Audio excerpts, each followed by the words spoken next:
ज्ञानाञ्जनशलाकया चक्षुरुन्मिलितं येन तस्मै श्रीगुरवे नमः। श्रीचैतन्यमनोभीष्टं स्थापितं येन भूतले स्वयं रूपः कदा मह्यं ददाति स्वपदान्तिकम्। वन्देऽहं श्रीगुरो श्रीयुतापदकमलं श्रीगुरुन् वैष्णवांश्च श्रीरूपं साग्रजातां सहगणा रघुनाथान्वितं तं सजीवं साद्वैतं सावधूतं परिजनासहितं कृष्णचैतन्यदेवं श्रीराधा कृष्णपादान् सहगणा ललिता श्रीविशाखान्वितांश्च नमः ॐ विष्णुपादाय कृष्णप्रेष्ठाय भूतले श्रीमते भक्तिवेदान्त स्वामिनिति नामिने। नमस्ते सारस्वते देवे गौरवाणी प्रचारिणे निर्विशेष शून्यवादी पाश्चात्यदेशतारिणे। जय श्री कृष्ण चैतन्य प्रभु नित्यानंद श्री अद्वैत गदाधर श्रीवासादि गौर भक्तवृंद। हरे कृष्णा कृष्णा कृष्णा हरे हरे हरे राम राम राम हरे हरे। प्रसाद स्वामी आनवंशकदाचिन्मां प्रेम्णा पुष्करं मदेकबन्धुमत्सङ्गिन् मद्गुरो मन्महाजन मन्निस्तारकमद्भाग्यमदानन्दनमोऽस्तु। तपस्विनो दानपराः यशस्विनो मनस्विनो मन्त्रविदः सुमङ्गला।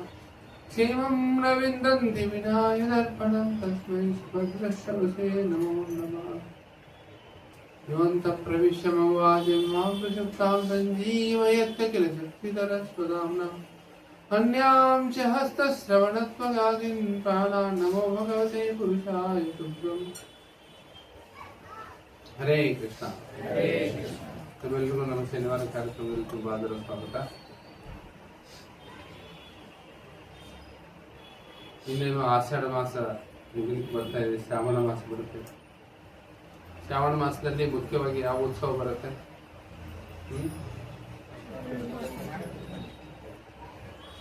ನಾಗರ ಪಂಚಮಿ ಸರಿ, ಮತ್ತೆ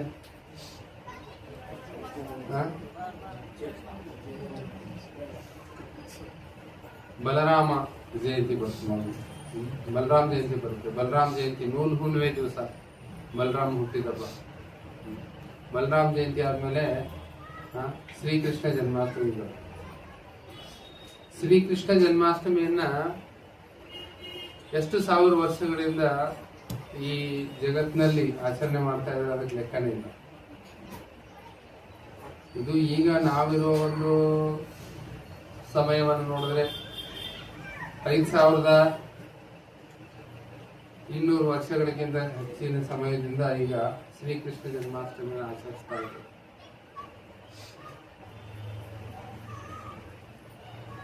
ಜಗತ್ತಿನಾದ್ಯಂತ ಎಲ್ಲ ಕಡೆಗೆ ಈ ಉತ್ಸವವನ್ನು ಆಚರಿಸ್ತಾರೆ। ಭಗವದ್ಗೀತೆಯಲ್ಲಿ ಭಗವಂತ ಹೇಳುವಾಗ ಯದಾ ಯದಾ ಹಿ ಧರ್ಮಸ್ಯ ಗ್ಲಾನಿರ್ಭವತಿ ಭಾರತ ಅಭ್ಯುತ್ಥಾನಮಧರ್ಮಸ್ಯ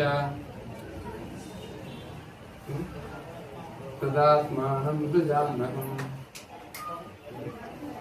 ಯದಾ ಯದಾ ಹಿ ಧರ್ಮಸ್ಯ ಗ್ಲಾನಿರ್ಭವತಿ ಭಾರತ, ಯಾವಾಗ ಯಾವಾಗ ಧರ್ಮದ ಒಂದು ಅವನತಿ ಆಗುತ್ತೆ, ಧರ್ಮದ ಅವನತಿ ಆಗಿ ಅಧರ್ಮ ಬೆಳೆಯುತ್ತೆ, ಅಂತ ಸಮಯದಲ್ಲಿ ಸಾಧು ಸತ್ಪುರುಷರ ರಕ್ಷಣೆಯನ್ನು ಮಾಡಲಿಕ್ಕೆ, ಧರ್ಮವನ್ನ ಪುನಃಸ್ಥಾಪನೆಯನ್ನು ಮಾಡಲಿಕ್ಕೆ ಪ್ರತಿಯೊಂದು ಯುಗದಲ್ಲಿ ನಾನು ಬರ್ತೇನೆ ಅಂತ ಹೇಳಿ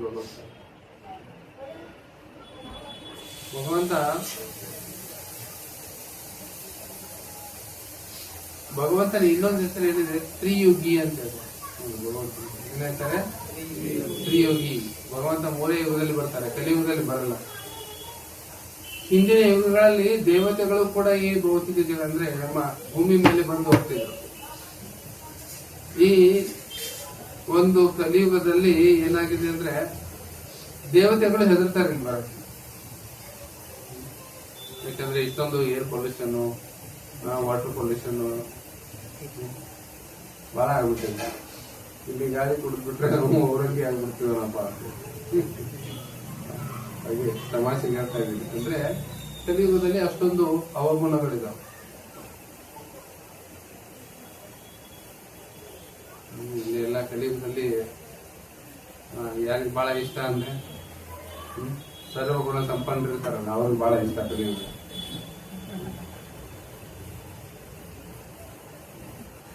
ಕಲಿಯುಗದಲ್ಲಿ ಏನಂದ್ರೆ ಮುಂಚೆ ಯಾವ ರೀತಿ ಕಲಿ ಪ್ರಭಾವ ಆಗುತ್ತೆ. ಮುಂಚೆ ಸಮಯದಲ್ಲಿ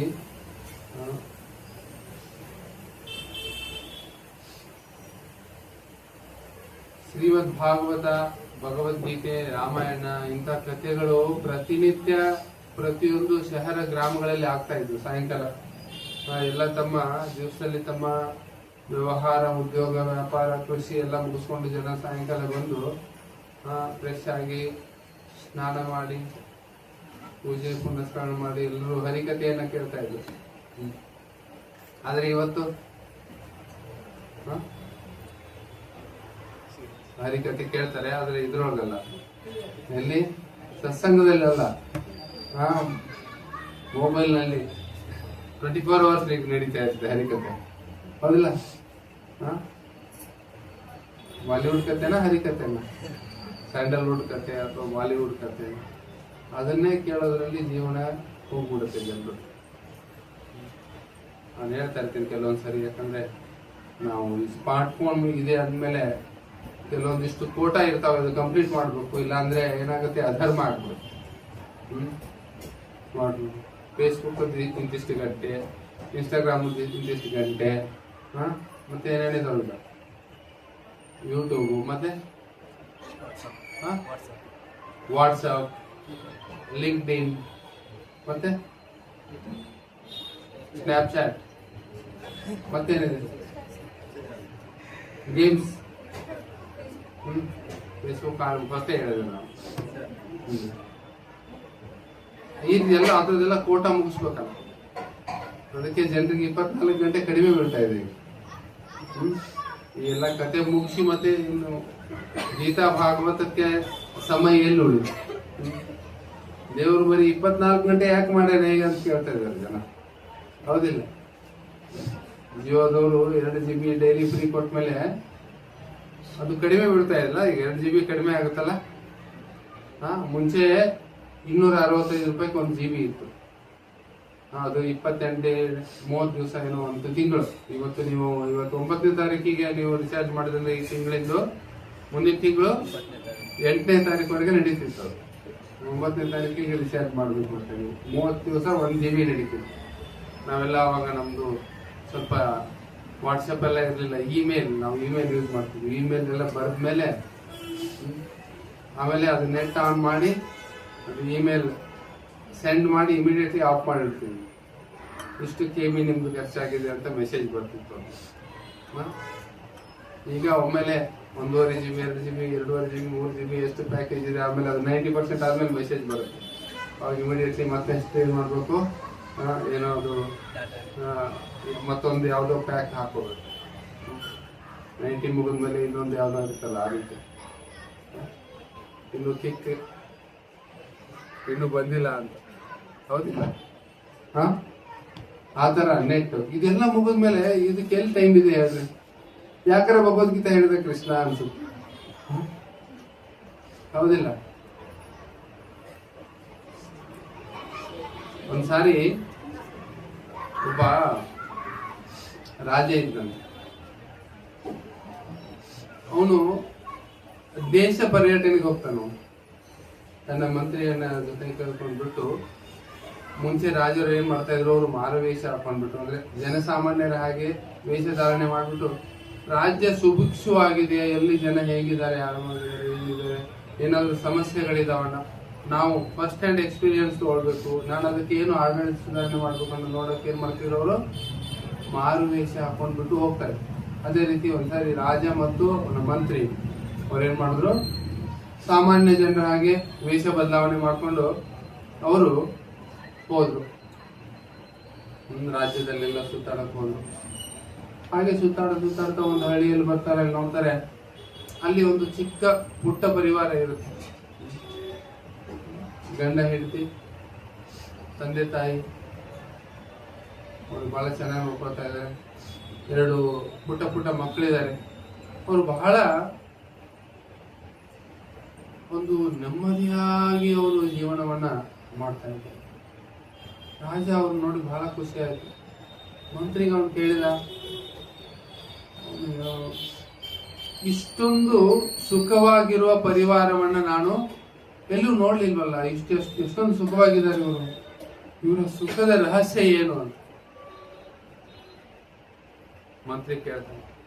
ಅವರ ಸುಖದ ರಹಸ್ಯ ಏನು ಅಂತ ಹೇಳ್ಬಿಟ್ಟು, ನಾನು ನಿಮ್ಗೆ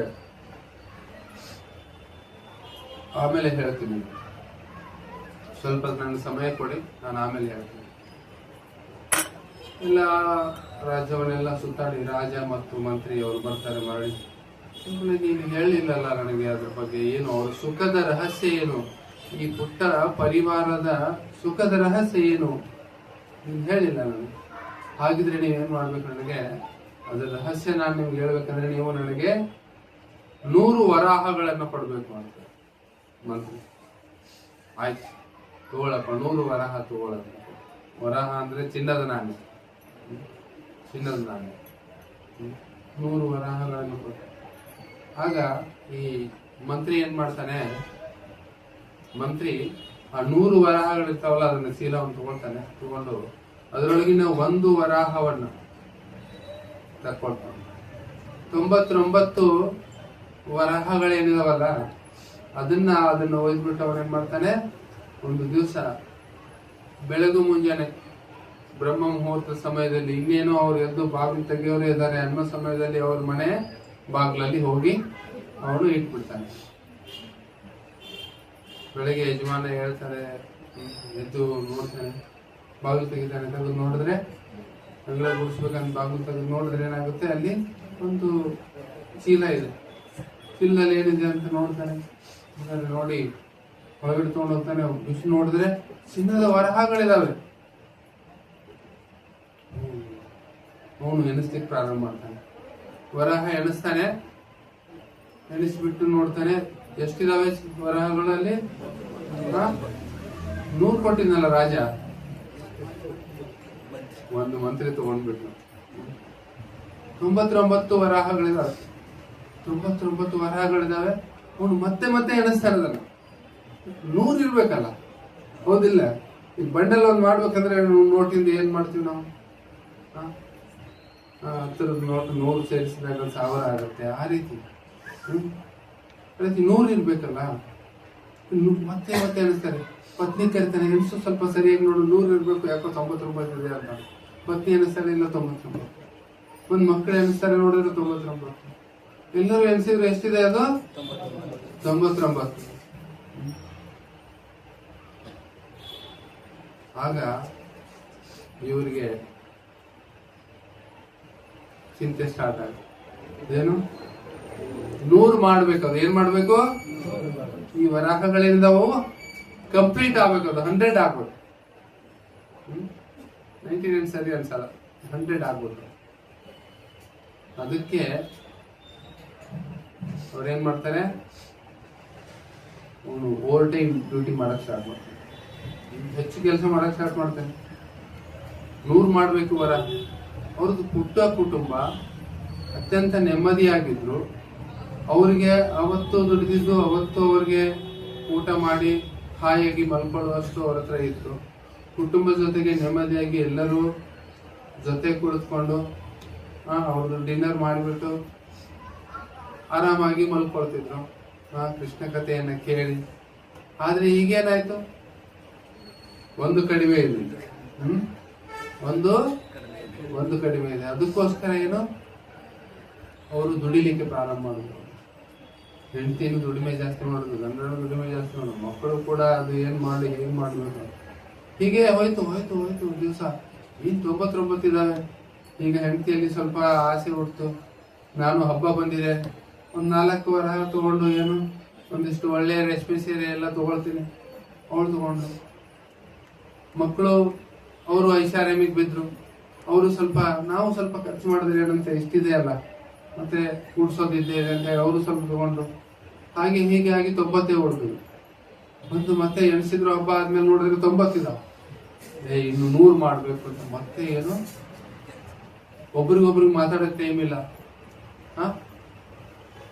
ಜೊತೆ ಕೂತು ಊಟ ಮಾಡ್ಲಿಕ್ಕೆ ಟೈಮ್ ಇಲ್ಲ. ಎಲ್ಲರೂ ಏನಾದ್ರು ಬಿಜಿ ಆದ್ರು. ಈಗ 100 ಮಾಡ್ಲಿಕ್ಕೆ 100 ಆಗ್ಬೇಕು, 100 ಈ ರೀತಿ ಆ ಕುಟುಂಬದ ಏನು ಸಂತೋಷ ನೆಮ್ಮದಿ ಎಲ್ಲ ಏನಾಯ್ತದೋ. ಅವರು ಮೊದಲೇ ವಿಚಾರ ಮಾಡಿದ್ರೆ 99 ಇದೆ, ನಮ್ಮ ಹತ್ರ ಏನು ಇರ್ಲಿಲ್ಲ, 99 ಸಿಕ್ಕಿದೆ, ಅದ್ರೊಳಗೆ ಖುಷಿಯಾಗಿರ್ಬೋದಂತ ನಾವು. ಆದ್ರೆ ಇದಕ್ಕೆ ಹೇಳ್ತಾರೆ, ಇದಕ್ಕೇನ್ ಹೇಳ್ತಾರೆ,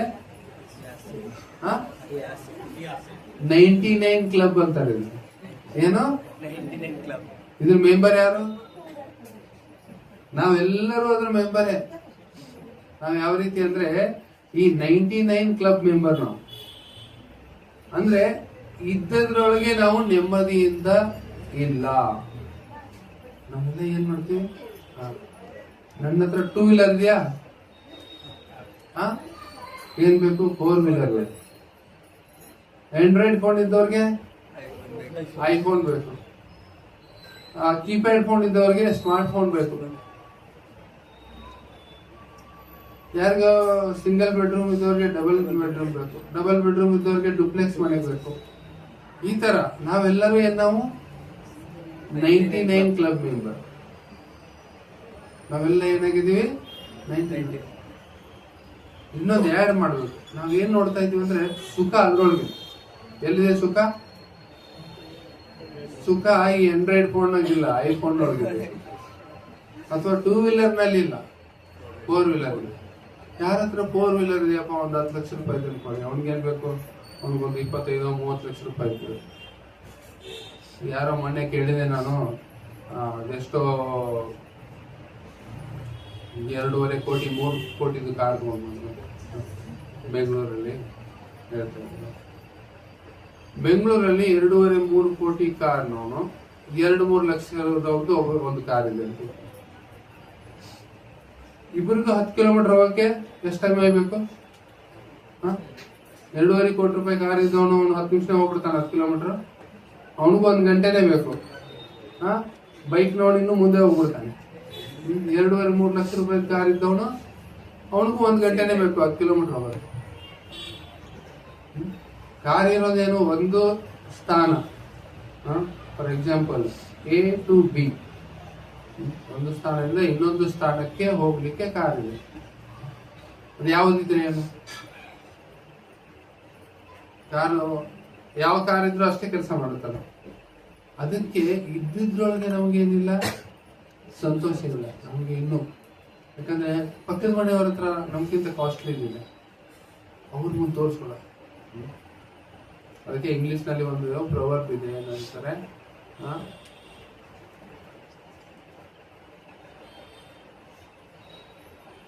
we buy the things which we don't need with the money we don't have to impress the people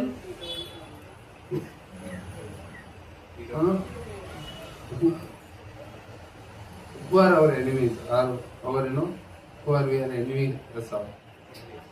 ನಾವೇನು, ನಾವು ನಮಗೆ ಬೇಡಾದ ವಸ್ತುಗಳನ್ನ ಖರೀದಿ ಮಾಡ್ತೀವಿ ನಮ್ಮಲ್ಲಿ ಇರದೇ ಇರುವಂತ ದುಡ್ಡಿನಿಂದ.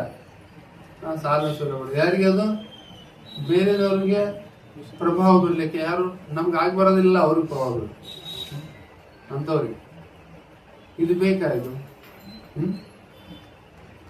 ಆಗ ಏನಾಗುತ್ತೆ, ಈ ಪರಿವಾರದೆಲ್ಲ ನೆಮ್ಮದಿ ಹಾಳಾಗುತ್ತೆ. ಅವ್ರೇನು ಕುಳಿತು ಜೊತೆಗೆ ಕೂತು ಊಟ ಮಾಡ್ತಾ ಇಲ್ಲ, ಒಬ್ರೊಬ್ರು ಅನ್ಯೋನ್ಯವಾಗಿಲ್ಲ, ಸಮಯ ಇಲ್ಲ, ಸರಿಯಾಗಿ ನಿದ್ದೆ ಇಲ್ಲ. ಆ ರೀತಿ ಕೊನೆಗೆ ರಾಜ ಇನ್ನೊಂದ್ಸಾರಿ ಪರ್ಯಟನೆಗೆ ಬರ್ತಾನೆ. ಅವಾಗ ನೋಡ್ತಾನೆ ಆ ನೆಮ್ಮದಿ ಆ ಕುಟುಂಬದಲ್ಲಿ ಇಲ್ಲ ಮೊದಲಿದ್ದು. ಅದಕ್ಕೆ ಅವಾಗ ಮಂತ್ರಿ ಹೇಳ್ತಾನೆ, ಇದು ಹೇಗೆ ಆಯ್ತು ಅಂತ. ಆಗ ಹೇಳ್ತಾನೆ ರಾಜನಿಗೆ, ಮಂತ್ರಿ ಅವರು ನಮ್ದೇ ಕ್ಲಬ್ ಸೇರ್ಕೊಂಡಿದ್ದಾರೆ ಈಗ ಅಂತ. ಅವ್ರ ಮೊದ್ಲು ಏನಾಗಿತ್ತು, ಅವ್ರಿಗೆ Davanagere club Davanagere club membership ಇರ್ಲಿಲ್ಲ ಅವ್ರ ಹತ್ರ. ಇಲ್ಲೊಂದು ದಾವಣಗೆರೆ ಕ್ಲಬ್ ಅಂತಿದೆ, ಗೊತ್ತಾ ನಿಮ್ಗೆ? ಗೊತ್ತಲ್ಲ, ಬಹಳ ಜನರಿಗೆ ಸಿಂಪಲ್ ಬ್ಯಾಕ್ ಗ್ರೌಂಡ್ ಇದೆ, ಗೊತ್ತಿರ್ಲಿಕ್ಕೆ ನಾನು ಹೇಳ್ತೀನಿ ಇವತ್ತು. ಅಲ್ಲಿ ಹೋಗಿ ಮೆಂಬರ್ಶಿಪ್ ತಗೊಳ್ಬೇಕಂದ್ರೆ ನಾವು ಹೇಳಿವು ಅಂತ ಹೇಳಿದ್ರೆ ಡಿಸ್ಕೌಂಟ್ ಸಿಗುತ್ತೆ ಅಲ್ಲಿ. ರೆಫರೆನ್ಸ್ ಕೋಡ್ ಇಸ್ಕಾನ್ ಅಂತ ಹೇಳ್ಬಿಡಿ, ದಾವಣಗೆರೆ ಕ್ಲಬ್ ಅಲ್ಲಿ ನಿಮ್ಗೆ ಏನಾಗುತ್ತೆ, ಡಿಸ್ಕೌಂಟ್ ಸಿಗುತ್ತೆ. ಹೋಗ್ತೀರಾ? ಎಷ್ಟು ಜನ ಹೋಗ್ತೀರಾ ಹೇಳಿ, ಮತ್ತೆ ನಾನು ಹೆಸರು ಕಳಿಸ್ಕೊಡ್ತೀನಿ.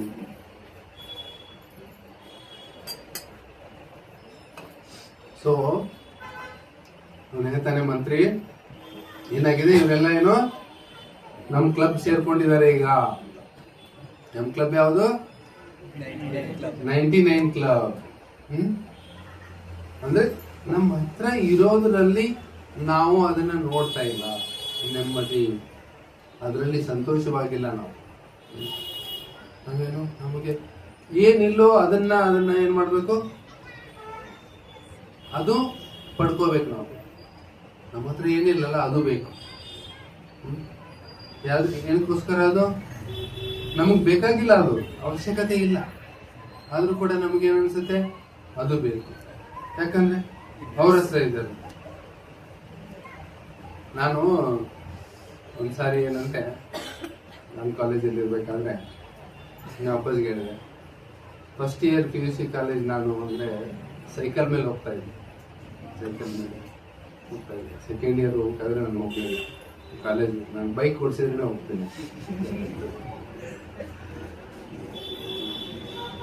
ನಮ್ಮ ಚಿಕ್ಕಪ್ಪ ಅಂದು ನಾನು ಸುಮ್ಮನೆ ಏನೇನೋ ಕಾರಣ ಹೇಳಿದೆ. ಮೊದಲು ಏನು ಒಂದು ಕಾರಣ ಹೇಳಿದೆ, ಏನು ಇಲ್ಲ ನನಗೆ 3 ಸಾರಿ ಹೋಗ್ಬೇಕಾಗತ್ತೆ, ಬೆಳಿಗ್ಗೆ ಕಾಲೇಜ್ ಹೋಗ್ಬೇಕು, ಆಮೇಲೆ ಇನ್ನೊಂದ್ಸಾರಿ ಪ್ರಾಕ್ಟಿಕಲ್ಸ್ ಇರ್ತಾವೆ ಅವಾಗ ಹೋಗ್ಬೇಕು, ಇನ್ನೊಂದ್ಸಾರಿ ಮತ್ತೆ ಇದಕ್ಕೆ ಹೋಗ್ಬೇಕು, ಏನು ಟ್ಯೂಷನ್ಗೆ ಹೋಗ್ಬೇಕು, 3 ಸಾರಿ ಸೈಕಲ್ ತಗೊಂಡು ಹೋಗ್ಬೇಕಾಗಲ್ಲ.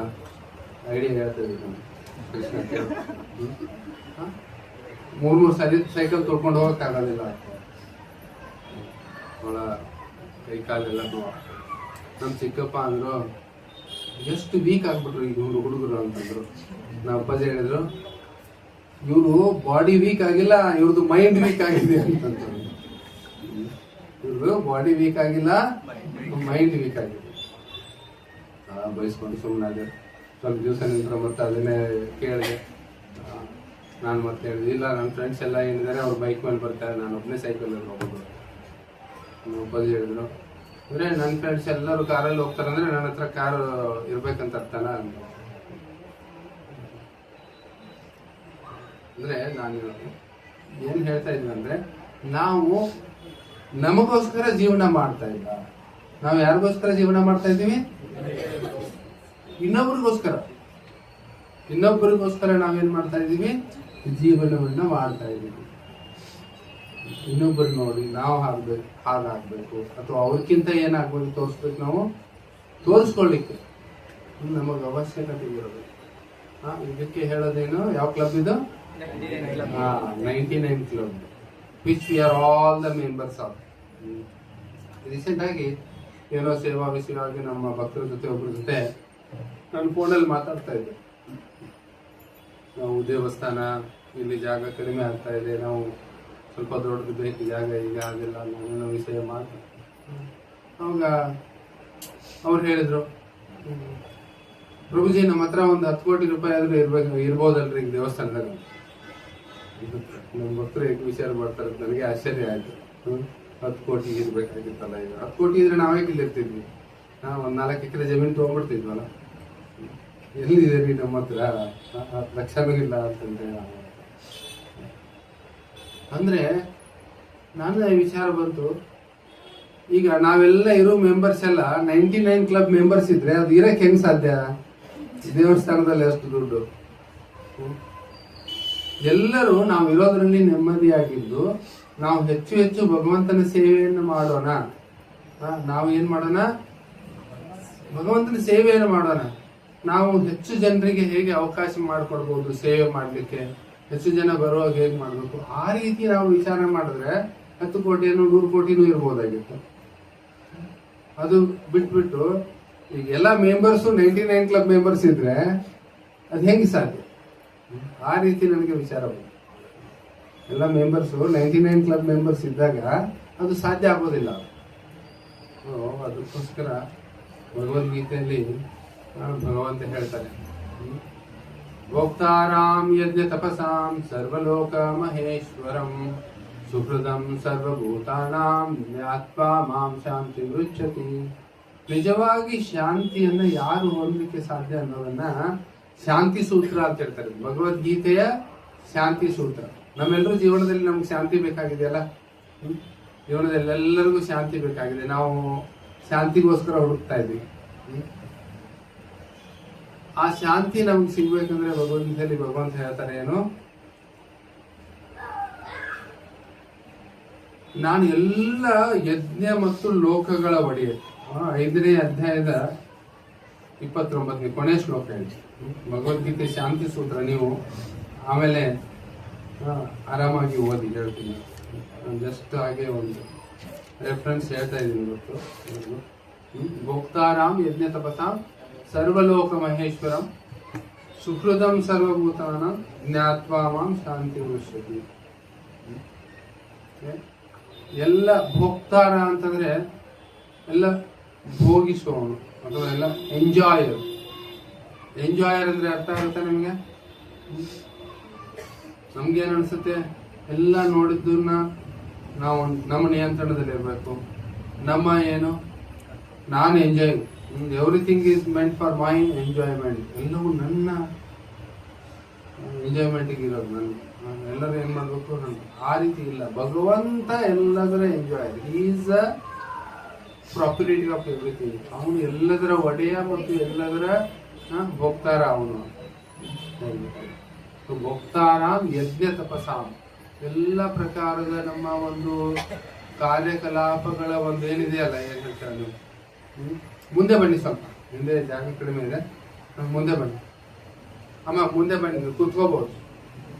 ಎಲ್ಲರೂ ಸ್ವಲ್ಪ ಮುಂದೆ ಬನ್ನಿ ನನ್ನ ಮಕ್ಕಳು. ಸರ್ವಲೋಕ ಮಹೇಶ್ವರಂ, ಎಲ್ಲದರ ಒಡೆಯ ನಾನೇ ಅಂತ ಹೇಳ್ತಾರೆ. ಎಲ್ಲ ಲೋಕಗಳ ಒಡೆಯ ನಾನು. ಸುಹೃದಂ ಸರ್ವಭೂತಾನ, ಮತ್ತೆಲ್ಲರ ಒಂದು ಏನು ಸುಹೃದ. ಸುಹೃದ ಅಂದ್ರೆ ಹೃದಯದಿಂದ ಒಳ್ಳೆಯದನ್ನು ಬಯಸೋದು. ಬರೀ ಬಾಯಿ ಮಾತಲ್ಲಿ ಹೇಳೋದಲ್ಲ, ಒಳ್ಳೇದಾಗ್ಲಿ ಅಂತ. ಭಗವಂತ ಎಲ್ಲರಿಗೂ ಒಳ್ಳೆಯದನ್ನೇ ಬಯಸ್ತಾನೆ. ಇದನ್ನ ಯಾರು ಅರ್ಥ ಮಾಡ್ಕೊಳ್ತಾರೆ, I am not the well wisher of everybody, Krishna is the well wisher. ಕೃಷ್ಣನೇ ಎಲ್ಲರ ಒಂದು ಸುಹೃದ. ಬಂಧು ಮಿತ್ರ ಸುಹೃದ, 3 ಸೂಪರ್ಲೇಟಿವ್ ಇದಾವೆ. ಬಂಧು ಅಂದ್ರೆ ಜಸ್ಟ್ ರಿಲೇಟಿವ್, ಏನೋ ಸ್ವಲ್ಪ ಕಷ್ಟ ಸಹಾಯಕ. ಮಿತ್ರ ಅದಕ್ಕಿಂತ ಗನಿಷ್ಠ ಮಿತ್ರತೆ. ಸುಹೃದ ಅಂದ್ರೆ ಏನೋ ಒಂದು ಹೃದಯದಿಂದ ಬರೋ, ಭಗವಂತ ಒಬ್ಬನೇ ಸಾಧ್ಯ. ಹೃದಯದಿಂದ ಎಲ್ಲರ ಒಳಿತನ್ನ ಬಳಸಿ. ಸುಹೃದಂ ಸರ್ವಭೂತಾನ, ಎಲ್ಲ ಜೀವಿಗಳ, ಎಲ್ಲ ಜೀವಿಗಳಂದ್ರೆ ಸಂಪೂರ್ಣವಾಗಿ ಎಲ್ಲ ಜೀವಿಗಳು. ಅದು ಒಂದು ಮರ ಇರಲಿ, ಅದು ಕ್ರಿಮಿ ಕೀಟ ಇರಲಿ, ಅದು ಯಾವುದೇ ಇರಲಿ, ಮೇ ಬಿ ಎನಿಥಿಂಗ್. ಒಂದು ಚಿಕ್ಕ ಇರುವೆಯಿಂದ ಹಿಡಿದು ದೇವಾನು ದೇವತೆಗಳು, ನಮಗೆ ಎಲ್ಲರ ಒಂದು ಸುಹೃದ, ಅವರ ಒಂದು ಹಿತಚಿಂತಕ ಅದು ಭಗವಂತ ಮಾತ್ರ ಸಾಧ್ಯ. ಯಾಕಂದ್ರೆ ಅವನಿಗೆ ಯಾರ ಮೇಲೂ ಅಸೂಯೆ ಇಲ್ಲ ಭಗವಂತನಿಗೆ. ಯಾಕಂದ್ರೆ ಯಾರೋ ಅವನ ಮೇಲೇನೂ ಇಲ್ಲ, ಯಾರೋ ಅವನ ಸಮಾನಗಳು ಇಲ್ಲ. ನಮಗೆ ಅಸೂಯೆ ಯಾರ ಮೇಲಾಗುತ್ತೆ? ಯಾರಾದ್ರೂ ಇವಳು ಬಹಳ ಸುಂದರವಾದ ಹುಡುಗಿ ಇದ್ರೆ, ಇಬ್ರು ಹುಡುಗರು ಲೈನ್ ನೋಡಿದ್ರೆ ಯಾವಾಗ ಏನಾಗುತ್ತೆ? ಇಬ್ಬರ ಮಧ್ಯೆ ಅಸೂಯೆ ಆಗುತ್ತೆ, ಹೌದಿಲ್ಲ? ಅಥವಾ ಈಗ ಒಂದು ಒಳ್ಳೆ ಏನೋ ಆಟಿಕೆ ಸಾಮಾನು ಇದೆ, ಅದು ನನಗೆ ಬೇಕಂದ್ರೆ ಮಕ್ಕಳಿಗೆ, ಇಬ್ಬರಲ್ಲಿ ಮಧ್ಯದಲ್ಲಿ ಜಗಳ ಆಗಿದೆ. ಆದ್ರೆ ಭಗವಂತನಿಗೆ ಯಾರು ಕಾಂಪಿಟೇಟರ್ ಇಲ್ಲ, ಅದಕ್ಕೆ ಅವನಿಗೆ ಯಾರ ಮೇಲೆ ಅಸೂಯೆ ಇಲ್ಲ, ಅಸೂಯೆ ಪಡಬೇಕಾಗಿದ್ದು ಇಲ್ಲ. ಅದಕ್ಕೆ ಎಲ್ಲರೂ ಶುಭ ಸಂಕೇತವನ್ನು. ಇದನ್ನ ನಾವು ಯಾವಾಗ ಅರ್ಥ ಮಾಡ್ಕೊಳ್ತೀವಿ, ಎಲ್ಲವೂ ಭಗವಂತನಿಗೆ ಸೇರಿದ್ದು, ಎಲ್ಲದರ ಭಕ್ತರು ಅಂದ್ರೆ ಭಗವಂತನೇ ಎಲ್ಲದರ enjoyer. Is the profiter, enjoyer and the well wisher. ಇದನ್ನು ನಾವು ಅರ್ಥ ಮಾಡ್ಕೊಂಡಾಗ ಏನಾಗುತ್ತೆ, ನಾವು ಶಾಂತಿಯಿಂದ ಇರ್ಬೋದು, ಶಾಂತಿಯನ್ನು ಸಾಧಿಸಬಹುದು. ಸೊ ಅದಕ್ಕೋಸ್ಕರ ನಾವೇನಾಗಬೇಕು, 99 ಕ್ಲಬ್ ಮೆಂಬರ್ಶಿಪ್ ತಗೋಬೇಕು. ಇಲ್ಲ ಆಲ್ರೆಡಿ ಇದೀವಿ ನಾವು. ಇರದೇ ಇರೋರು ಬಹಳ ರೇರ್. 99 ಕ್ಲಬ್ ಮೆಂಬರ್ ಇರದೇ ಇರೋರು ಬಹಳ ರೇರ್. ಅದಕ್ಕೋಸ್ಕರ ನಾವು ಈ ಕ್ಲಬ್ ಇಂದ ಹೊರಗೆ ಬರ್ಬೇಕು. ಸ್ವಲ್ಪ ಏನು ಇನ್ನೂ ಬೇಕು, ಇನ್ನೂ ಬೇಕು, ಇನ್ನೂ ಬೇಕು. ನಮ್ಗೇನು ಬೇಕು ಅನಿಸ್ಬೇಕು, ಭಗವಂತನ ಸೇವೆ ಬೇಕು ಅಂದ್ರೆ ಭಗವತ್ ಸೇವೆ, ಭಗವಂತನ ನಾಮಸ್ಮರಣೆ. ಯಾಕಂದ್ರೆ ಮಿಕ್ಕಿದ್ದೆಲ್ಲ ಏನಿದೆ ಅಲ್ಲ, ಅದು ಕ್ಷಣಿಕವಾಗಿದೆ. ಈ ಜಗತ್ತಿನಲ್ಲಿ ನಮ್ಮ ಪ್ರತಿಯೊಬ್ಬರ ಮನಸ್ಸಿನಲ್ಲಿ ಒಂದು ಮಹತ್ವಾಕಾಂಕ್ಷೆ ಇದೆ, ನಾನು ಪಡೆದುಕೊಳ್ಬೇಕು ಅನ್ನೋದು. ಇದು ಸಿಕ್ಕರೆ ಏನಾಗುತ್ತೆ, I will be on top of the world, ನಾನು ಎಲ್ಲಕ್ಕಿಂತ ಮೇಲೆ ಇರ್ತೀನಿ, ಆ ರೀತಿ ಇಚ್ಛೆ ಇದೆ. ಮತ್ತೆ ಅಲ್ಲಿ ಹೋದವ್ರಿಗೆ ಗೊತ್ತದು, ಮೇಲೆ ಹೋದ್ಮೇಲೆ ಗೊತ್ತಾಗುತ್ತೆ ಇನ್ನೂ ಏನೋ ಇತ್ತು, ಇನ್ನೂ ಬೇರೆ ಇರ್ತಾರೆ. ಅಂದ್ರೆ ಈ ಜಗತ್ತಿನಲ್ಲಿ ವಸ್ತುಗಳು ನಮಗೆ ಪರಿಪೂರ್ಣವಾದ ಒಂದು ಕಂಟೆಂಟ್ಮೆಂಟ್, ಕನ್ನಡದಲ್ಲಿ ಹೇಳ್ತಾರೆ ಆನಂದ ಅಥವಾ ಒಂದು ಪರಿಪೂರ್ಣತೆಯನ್ನು ಕೊಡೋದಿಲ್ಲ. ಕೇವಲ ಭಗವಂತನ ಶರಣದಲ್ಲಿ ನಾವು ಆಶ್ರಯವನ್ನು ಯಾವಾಗ ತಗೊಳ್ತೀವಿ ಆವಾಗ ನಾವು ಪರಿಪೂರ್ಣತೆ ಸಿಗುತ್ತೆ. ಅದಕ್ಕೋಸ್ಕರ ನಾವು ಈ ಒಂದು ವಸ್ತುವನ್ನು ನಾವು ಅರ್ಥ ಮಾಡ್ಕೊಳ್ಬೇಕು. ಪರಿಪೂರ್ಣತೆ ಇಲ್ಲಿ ಎಷ್ಟಿದ್ರೂ ಸಿಗೋದಿಲ್ಲ. 99 ವರಹಗಳಿದ್ರೆ ಆನಂದವಾಗಿರ್ಬೋದಾಗಿತ್ತಲ್ಲ, 100ನೇದ್ದು ಹಾಕ್ಬೇಕು, ಹೌದಿಲ್ಲ? 99 ಇರ್ಲಿಲ್ಲ ಮೊದಲು, ಅದು ಬಂತು, ಹೇಗೋ ಬಂದಿದೆ. 100ನೇದ್ದು ಬರ್ಬೇಕಂದ್ರೆ ಅದು ಬಂದೇ ಬರುತ್ತಲ್ಲ. ಎಷ್ಟು ಪ್ರಯಾಸ ಪಟ್ಟರು ಬರೋದಿಲ್ಲ. ಬಾರದೇ ಇರೋದು ನಾವು ಎಷ್ಟು ಪ್ರಯಾಸ ಪಟ್ಟರು ಏನಾಗೋದಿಲ್ಲ, ಅದು ಸಿಗೋದಿಲ್ಲ ನಮ್ಗೆ. ಅದನ್ನ ಅರ್ಥ ಮಾಡ್ಕೊಳ್ಳೋದು. ಯಾವುದೇ ಒಂದು ಪ್ರಯತ್ನವಿಲ್ಲದೆ ಈಗ ಬಂದ್ಬಿಟ್ಟಿದೆ. 99 ಅವನು ದುಡಿಯಿಲ್ಲ, 99 ವರಹಗಳನ್ನು ಅದು ಬಂದ್ಬಿಟ್ಟಿತ್ತು. ಅದರೊಳಗೆ ಆರಾಮಾಗಿದ್ರೆ ಒಂದು ಆದರ್ಶ ಪರಿವಾರವಾಗಿ, ಕುಟುಂಬವಾಗಿ ಆರಾಮವಾಗಿ. ಆದ್ರೆ ಇದು ಯಾವ ರೀತಿ ಇದೆ ಅಂದ್ರೆ, ಇದು ಯಾವಾಗಲೂ ಅದು ಒಂದು ಇಲ್ಲದೆ ಇದ್ರೆ ಎಷ್ಟೋ ನೆಮ್ಮದಿ ಆಗಿರುತ್ತೆ, ಬಂದ್ಮೇಲೆ ಅದೇನಾಗುತ್ತೆ, ನೆಮ್ಮದಿಯನ್ನ ಅದು ಹಾಳು ಮಾಡುತ್ತೆ. ಅದಕ್ಕೋಸ್ಕರ 99 ಕ್ಲಬ್ ಇಂದ ನಾವು ಹೊರಗಡೆ ಬರಬೇಕು. ಯಾಕಂದ್ರೆ ಒಂದ್ಸಾರಿ ಒಬ್ಬ ವ್ಯಕ್ತಿ ಗಾರ್ಡನ್ ಅಲ್ಲಿ ಅವನು ಒಂದು ಬೆಂಚ್ ಇತ್ತಂತೆ. ದಾವಣಗೆರೆಯಲ್ಲಿ ತುಂಬಾ ಗಾರ್ಡನ್ ಇದಾವಲ್ಲ, ಒಂದು ಬೆಂಚ್ ಇತ್ತು. ಒಂದು ಬೆಂಚ್ ಮೇಲೆ ಆರಾಮಾಗಿ ಬೆಳಗಿನ ಜಾವ ಎಲ್ಲರೂ ವಾಕಿಂಗ್ ಮಾಡೋ ಸಮಯದಲ್ಲಿ ಅವನು ಬೆಂಚ್ ಮೇಲೆ ಆರಾಮಾಗಿ ಹಾಯಾಗಿ ಮಲ್ಕೊಂಡ್ಬಿಟ್ಟು, ಕಾಲ್ ಮೇಲೆ ಕಾಲು ಹಾಕೊಂಡ್ಬಿಟ್ಟು, ಕಾಲು ಹೀಗೆ ಅಲ್ಲಾಡಿಸ್ತಾ ಏನೋ ಹಾಡು ಗೊಣಗ್ತಾ ಇದ್ನಂತ. ಅಲ್ಲಿ ಒಬ್ನು ಯಾರೋ ಬೆಳಿಗ್ಗೆ ಬರ್ತಾರಲ್ಲ ವಾಕಿಂಗ್, ದೊಡ್ಡ ಮೀಸಿ, ಅವನು ಏನು ಶೂಸು ಹಾಫ್ ಪ್ಯಾಂಟು ಹಾಕೊಂಡೆಲ್ಲ ಬರ್ತಾರೆ, ಜಾಗರ್ ಹಾಕೊಂಡು ಒಂದೊಂದಂತೆ. ತಮ್ಮ ಏನು ಮಾಡ್ತಾ ಇದ್ದೀವ ನೀವು? ಆರಾಮ್ ಮಾಡ್ತಾ ಇದ್ವಿ. ನಿಮ್ಗೇನು ಕೆಲಸ ಇಲ್ವಾ? ಬೆಳಿಗ್ಗೆ ಹೀಗೆ ಬಿತ್ಕೊಂಡ್ಬಿಟ್ಟು ಕಾಲೆಲ್ಲ ಆಡಿಸ್ತಿದ್ಯಾ? ನೀನು ಚೆನ್ನಾಗಿ ದುಡಿಬೇಕು ಅಂತಂದು. ಹೌದು, ಯಾಕೆ ಅಂದ್ರೆ ದುಡಿಬೇಕು. ದುಡಿದು ಏನ್ ಮಾಡ್ಬೇಕು, ಒಳ್ಳೆ ಚೆನ್ನಾಗಿ ನೀನು ಸ್ಥಿತಿವಂತನಾಗ್ಬೇಕು. ಆಮೇಲೆ ಏನ್ ಮಾಡ್ಬೇಕು, ಸ್ಥಿತಿವಂತನಾಗಿ ಎಲ್ಲ ಒಳ್ಳೆ ಚೆನ್ನಾಗಿ ಆಮೇಲೆ ಏನ್ ಮಾಡ್ಬೇಕು, ರಿಟೈರ್ಡ್ ಆಗ್ಬೇಕು, ಆಮೇಲೆ ಆರಾಮ್ ಮಾಡ್ಬೇಕು. ನೀವೇನ್ ಮಾಡ್ತಾ ಇದ್ದೀವಿ? ನಾನು ಬಹಳ ಕಷ್ಟಪಟ್ಟು ದುಡಿಸ್ತಾ ಇದ್ದೀನಿ, ನಾನು ಆ ಉದ್ದಿಮೆ ಇದೆ, ಇದು ಇದೆ, ಅದು ಮಾಡ್ತೀನಿ, ನಾನು ರಿಯಲ್ ಎಸ್ಟೇಟ್ ಮಾಡ್ತೇನೆ, ನಾನು ಇದು ಮಾಡ್ತೀನಿ ಎಲ್ಲ ಹೇಳ್ತೀನಿ. ಆಮೇಲೆ ಏನ್ ಮಾಡ್ತೀನಿ? ಆಮೇಲೆ ಆರಾಮ್ ಮಾಡ್ತೀನಿ. ನಾನು ಆಲ್ರೆಡಿ ಮಾಡ್ತಾ ಇದ್ದೀನಲ್ಲ ಅದನ್ನೀಗ, ನಾನು ಆಲ್ರೆಡಿ ಮಾಡ್ತಾ ಇದ್ದೇನಲ್ಲ ಆರಾಮ. ಅಂದ್ರೆ ನಾವು ಆರಾಮ ಮಾಡ್ಬೇಕಂತಂದ್ರೆ, ನಾನು ನೆಮ್ಮದಿ ಆಗಿರ್ಬೇಕಂದ್ರೆ ಇದು ಆಗ್ಬೇಕು, ಅದು ಆಗ್ಬೇಕು, ಅಲ್ಲಿ ಹಾಗಾಗ್ಬೇಕು, ಹೀಗಾಗ್ಬೇಕು. ಅದೆಲ್ಲ ಆದ್ಮೇಲೆ ಏನ್ ಮಾಡ್ತೇನೆ, ನಾನು ಆರಾಮ್ ಮಾಡ್ತೇನೆ ಅಂತ ಹೇಳಿ ನೋಡ್ಬೇಕು. ಯಾಕೆ ಈಗಲೇ ಮಾಡಕ್ ಆಗೋದಿಲ್ವ? ಆರಾಮು ಮಾಡ್ಬೋದಲ್ಲ. ಇಲ್ಲಿ ನಾವು ದೇವಸ್ಥಾನದಲ್ಲಿ ಬೆಳಗ್ಗೆ 5 ಗಂಟೆಗೆ ಮಂಗಳಾರತಿ ಮಾಡ್ತೀವಿ. 5 ಗಂಟೆಗೆ ಮಂಗಳಾರತಿ ಕೆಲವರು ಭಕ್ತರೆಲ್ಲ ಬರ್ತಾರೆ. ಬೆಳಗ್ಗೆ ನಾವು 5 ಗಂಟೆಗೆ ಕೀರ್ತನೆ ಮಾಡ್ತಾ ಕುಣಿತೀವಿ, ನೃತ್ಯ ಮಾಡ್ತೀವಿ. ಎಲ್ಲಿ ಮಾಡ್ತಾರೆ 5 ಗಂಟೆಗೆ ನೃತ್ಯ? ಯಾರು ಮಾಡ್ತಾರೆ ಬೆಳಿಗ್ಗೆ 5 ಗಂಟೆಗೆ? ಯಾರಾದ್ರು ಮಾಡ್ತಾರ? ನಾವು ಮಾಡ್ತಾ ಇರೋದೇ ಒಂದು ಆರಾಮ. ಇದು ಭಕ್ತಿ ಏನಿದೆಯಲ್ಲ, ಇದು ಆರಾಮದ ಪ್ರಕ್ರಿಯೆ. ಇದು 9 ಗಂಟೆವರೆಗೆ ಮಲ್ಕೊಳ್ಳೋದು ಆರಾಮಲ್ಲ. ನಾವು ಬೆಳಿಗ್ಗೆ ಇಲ್ಲಿ 4 ಗಂಟೆಗೆ ಎದ್ಬಿಟ್ಟು ಸ್ನಾನ ಮಾಡಿ ಶುಚಿಯಾಗಿ ಭಗವಂತನ ಮುಂದೆ ಇಲ್ಲಿ ಏನ್ ಮಾಡ್ತೀವಿ, ಒಂದು ಗುಣಗಾನ ಮಾಡ್ತೀವಿ, ನೃತ್ಯ ಮಾಡ್ತೀವಿ. ಬೆಳಗ್ಗೆ 4:15 5 ಗಂಟೆಗೆ ಯಾರು ನೃತ್ಯ ಮಾಡ್ತಾರೆ? ಬಹಳ ಟೆನ್ಷನ್ ಇದ್ದವ್ರ, ಮತ್ತು ಬಹಳ ಡಯಾಬಿಟಿಸ್ ಇದ್ದವ್ರ, ಅಥವಾ ಏನೇನೋ ಕಾಯಿಲೆಗಳಿದ್ದವ್ರು? ಇಲ್ಲ. ಯಾರು ಜೀವನದಲ್ಲಿ ಆರಾಮಿದ್ದಾರೆ ಅವರು ಬೆಳಗ್ಗೆ ಎದ್ದು ಬರ್ತಾರೆ ಇಲ್ಲಿ ಭಗವಂತನ ಹತ್ರ, ಬಂದು ಭಗವಂತನ ಗುಣಗಾನ ಮಾಡ್ತಾರೆ, ನೃತ್ಯ ಮಾಡ್ತಾರೆ. ರಾತ್ರಿ ನೃತ್ಯ ಮಾಡೋರು ಬೇರೆ, ಅವರು ಬೇರೆ ತರ ಮಾಡ್ತಾರೆ ನೃತ್ಯ. ಯಾರೋ ಹುಡುಗ ಇದ್ದ ಮುಂಬೈಯಲ್ಲಿ. ನಾನು ಎಲ್ಲಿ ಹೋಗ್ತೀಯಪ್ಪ ನೀನಂದ್ರೆ, ನಾನು ಆರ್ಜಿಸ್ಗೆ ಹೋಗ್ತೀನಿ. ಆರ್ಜಿಸ್ ಅಂದ್ರೆ ಏನು ಅಂತೀನಿ. ಆರ್ಜಿಸ್ ಅಂತ ಹೇಳಿ ಒಂದು ಕ್ಲಬ್ ಇದೆ, ಡಾನ್ಸ್ ಕ್ಲಬ್ ಇದೆ, ಅಲ್ಲಿ ಹೋಗ್ತೀನಿ ನಾನು. ನಾವು ಒಂದು ಆರ್ಜಿಸ್ ಇದೆಯಪ್ಪ ನಮ್ಮ ಹತ್ರ, ನೀವು ಏನದು ಅಂತಿದ್ರೆ ನಾವು ನೃತ್ಯ ಮಾಡ್ತೀವಿ. ಆರ್ಜಿಸ್ ಅಂದ್ರೆ ರಾಧಾ ಗಿರಿಧಾರಿ, ನಮ್ಮ ಕೃಷ್ಣನ ಹೆಸರೇನು ಗಿರಿಧಾರಿ. ಆರ್ಜಿ ಅಂದ್ರೆ ರಾಧಾ ಗಿರಿಧಾರಿ. ಇಲ್ಲಿ ಆರ್ಜಿಸ್ ಇದೆ ನಮ್ದು, ಏನು ಇಲ್ಲಿ ನಮ್ದು ಆರ್ಜಿಸ್ ಕ್ಲಬ್ ಇದೆ. ನಾವು ಏನ್ ಮಾಡ್ತೀವಿ ಇಲ್ಲಿ, ನಾವು ನೃತ್ಯ ಮಾಡ್ತೀವಿ. ಯಾವಾಗ? ಅದು ರಾತ್ರಿ ಅಲ್ಲ, ಬೆಳಗ್ಗೆ 5 ಗಂಟೆಗೆ. ಯಾರು ನೃತ್ಯ ಮಾಡೋದಿದೆಯಲ್ಲ ಬನ್ನಿ.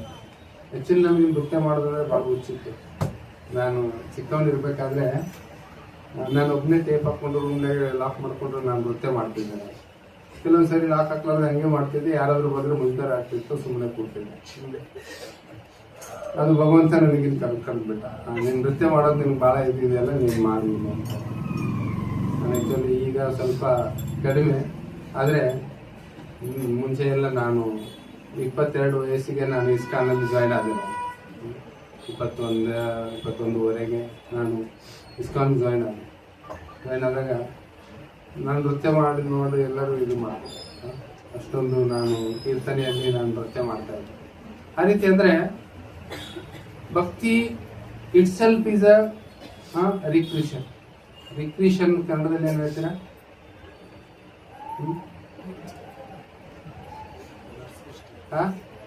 ರೀಕ್ರಿಯೇಷನ್ ಅಲ್ಲ, ರಿಕ್ರಿಷನ್ ಹೇಳ್ತಾ ಇದ್ದೀನಿ. ಯಾರಾದ್ರು ಮೊಬೈಲ್ ಇದ್ರೆ ನೋಡಿ. ರಿಕ್ರಿಷನ್ ಕನ್ನಡದಲ್ಲಿ ಏನು ಹೇಳ್ತೀರಾ? ಮನೋರಂಜನೆ. ಮನೋರಂಜನೆಗೆ ನಾವು ಶನಿವಾರ ಭಾನುವಾರನೇ ಹುಡುಕ್ಬೇಕಂತಿಲ್ಲ. Daily we can do that recreation. ನಾವು ಪ್ರತಿನಿತ್ಯ ಮನೋರಂಜನೆಯನ್ನ ಮಾಡಬಹುದು. ಭಗವಂತನ ಗುಣಗಾನವನ್ನು ಮಾಡಿ, ಭಗವಂತನ ಕೀರ್ತನೆಯನ್ನು ನೃತ್ಯವನ್ನು ಮಾಡಿ. ಓಕೆ, ಹರೇ ಕೃಷ್ಣ ಕೃಷ್ಣ ಕೃಷ್ಣ ಹರೇ ಹರೇ, ಹರೇ ರಾಮ ರಾಮ ರಾಮ ಹರೇ ಹರೇ. ಹರೇ ಕೃಷ್ಣ. ಯಾರಿಗಾದ್ರೂ ಪ್ರಶ್ನೆ ಇದೆಯಾ?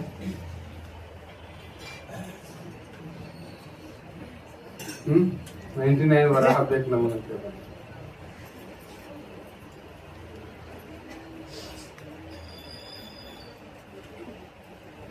ಪ್ರಶ್ನೆ ಇಲ್ಲ ಯಾರು ಅಂದ್ರೆ 99 ಕ್ಲಬ್ ಮೆಂಬರ್ಸ್ ಇಲ್ವಾ ಇಲ್ಲಿ? ಎಲ್ಲರೂ ನೀವು 100 club members, ಸೆಂಚುರಿಯನ್ಸ್.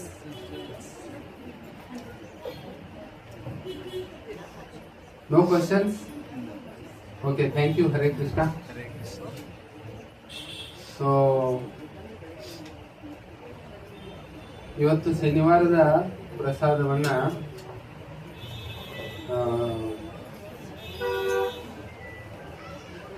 Mahesh P Raichur ಅವ್ರ ಪರಿವಾರದವರು ಇವತ್ತು ಅದನ್ನ ಅವರ ತಂದೆಯವರ ಒಂದು ಆರೋಗ್ಯಕ್ಕೋಸ್ಕರ ಪ್ರಾರ್ಥನೆಯನ್ನು ಮಾಡಿ ಭಗವಂತನಿಗೆ ಮತ್ತು ಎಲ್ಲ ವೈಷ್ಣವರಿಗೆ ಸಮರ್ಪಣೆಯನ್ನು ಮಾಡಿದ್ದಾರೆ. ಅದಕ್ಕೋಸ್ಕರ ಭಗವಂತಂದು ಮಾಲೆ ಅಲ್ಲಿ ಭಗವಂತನ ಮಾಲೆ ಇಡಕ್ಕೆ ಹೇಳಿದ್ರು, ಶ್ರೀಕಾಂತ್ ಇಡಕ್ಕೆ ಹೇಳಿದ್ರು. ಅವ್ರಿಗೊಂದು ಹಾರ ಕೊಟ್ಟು ಭಗವಂತನಿದ್ದಾರೆ. ಅವರ ಮಹೇಶ್ ರಾಯಚೂರ್ ಅವರ ಒಂದು ಆರೋಗ್ಯ, ಅವ್ರಿಗೆ ಭಗವಂತ ಉತ್ತಮವಾದ ಆರೋಗ್ಯ, ಆಯು, ಸಮೃದ್ಧಿ, ಒಂದು ತನ್ನ ಚರಣದಲ್ಲಿ ಶರಣಾಗತಿ, ಆಶ್ರಯವನ್ನು ನೀಡಿ ಅಂತೇಳಿ ನಾವಂತೂ ಪ್ರಾರ್ಥನೆಯನ್ನು ಮಾಡಿ ಒಂದ್ಸಾರಿ ಹರೇ ಕೃಷ್ಣ ಮಹಾಮಂತ್ರವನ್ನು ಹರೇ ಕೃಷ್ಣ ಕೃಷ್ಣ ಕೃಷ್ಣ ಹರೇ ಹರೇ, ಹರೇ ರಾಮ ರಾಮ ರಾಮ ಹರೇ ಹರೇ. ಹರೇ ಕೃಷ್ಣ. ಯಾರು ಮುಂದೆ ಬಂದಿತ್ತು ಭಗವಂತನ ಹಾರ ಸ್ವೀಕಾರ ಮಾಡಿ.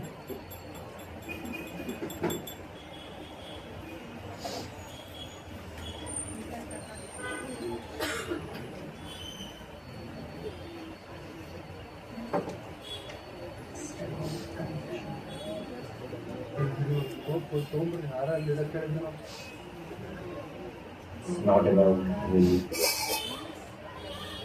ಶ್ರೀಕಾಂತ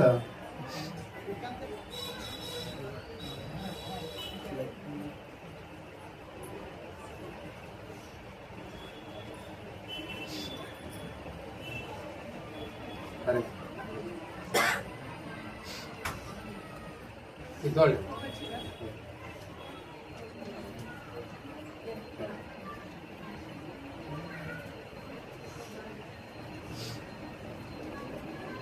ಆಮೇಲೆ ಅದು ನೈವೇದ್ಯ ಕೊಟ್ಟ. ಆಮೇಲೆ ನಮ್ದು ರಥಯಾತ್ರೆದ ಒಂದು ಚಿಕ್ಕ ವಿಡಿಯೋ ಒಂದಿದೆ, ಅದನ್ನ ಈಗ ನೋಡೋಣ ಅಂತೆ.